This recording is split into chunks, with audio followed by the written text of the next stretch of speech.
আসসালামু আলাইকুম ওরহমতুল্লাহি ওবরকাতুহ। দেশে বিদেশে কাছে এবং দূরে যে যেখান থেকে আমাদের লাইভে অংশগ্রহণ করেছেন সকলকে আন্তরিক মোবারকবাদ জানাচ্ছি।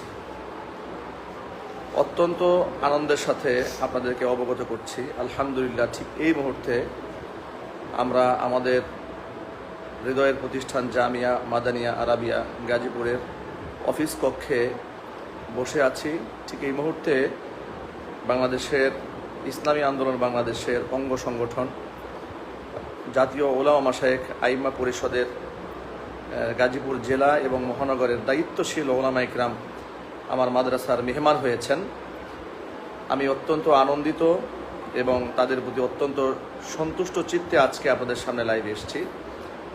বিগত প্রায় ৩-৪ দিন ধরে বাংলাদেশের অনলাইন সোশ্যাল মিডিয়াতে অনাকাঙ্ক্ষিত কিছু কথা এবং ভুল বোঝাবুঝির কারণে যে বিতর্কের তৈরি হয়েছে তা সেই বিতর্ক নিরসনে ঐক্য প্রচেষ্টায় ওলামা ইকরামের ভূমিকা, এই ব্যাপারে তারা অত্যন্ত আন্তরিকতার সাথে ব্যক্তিগতভাবেই তারা আমার সাথে সাক্ষাতে এসেছেন, যাদের প্রতি পূর্ব থেকেই আমার ভালোবাসা ছিল, আলহামদুলিল্লাহ আছে, ভবিষ্যতেও থাকবে।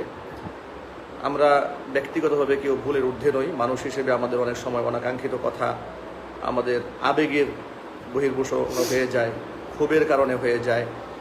আমরা আশা করছি ইনশাল্লাহ সামনের দিনগুলোতে ত্রুটি মুক্ত জীবনযাপন করার জন্য চেষ্টা করব এবং সাথে সাথে উম্মার মধ্যে ঐক্য বিনষ্ট হয় কিংবা ইসলামের এই ক্লান্তি লগ্নে যখন এদেশের গোটা আলেম সমাজ ঐক্যবদ্ধ হওয়ার খুবই প্রয়োজন বলে আমি ব্যক্তিগতভাবে এটাকে অনুভব করি, ঠিক ওই মুহূর্তে আমাদের এমন কোনো ত্রুটি, আমাদের এমন কোনো বিচ্যুতি যেটা ওলামা ইকরাম কিংবা মুসলিম উম্মার মধ্যে ফাটল তৈরি করে, এই ধরনের কাজ যেন আমাদের মধ্যে না হয়, এই ব্যাপারে ওলামা ইকরাম এসছেন।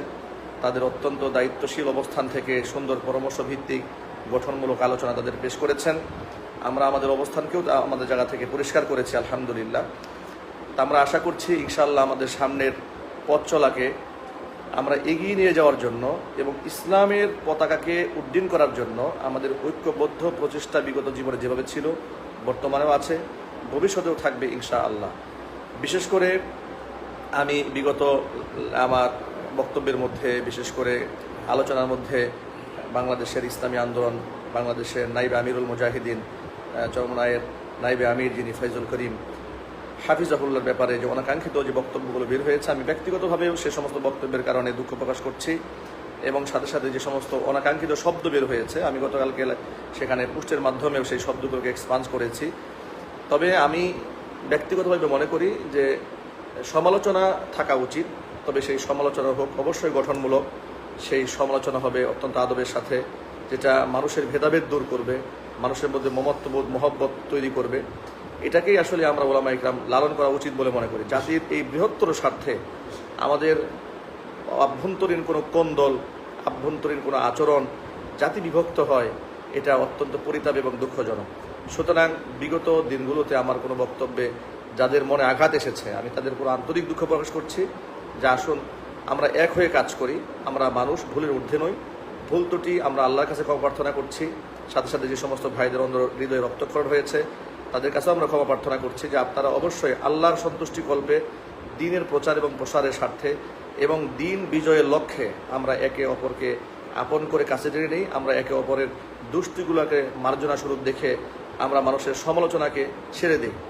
আজকে গোটা বাংলাদেশে যেভাবে অনইসলামিক শক্তি এখনও পর্যন্ত ঐক্যবদ্ধ আছে, আপনারা দেখতে পেয়েছেন যে ইতিমধ্যেই বাংলাদেশের শিক্ষা সিলেবাস তৈরি করার জন্য যে সমস্ত ব্যক্তিদেরকে দায়িত্ব দেওয়া হয়েছে, এখানে 2জন ব্যক্তি এমন আছে যারা ঘোর ইসলাম বিরোধী ব্যক্তিরা এখনও পর্যন্ত দায়িত্ব পেয়ে যাচ্ছে।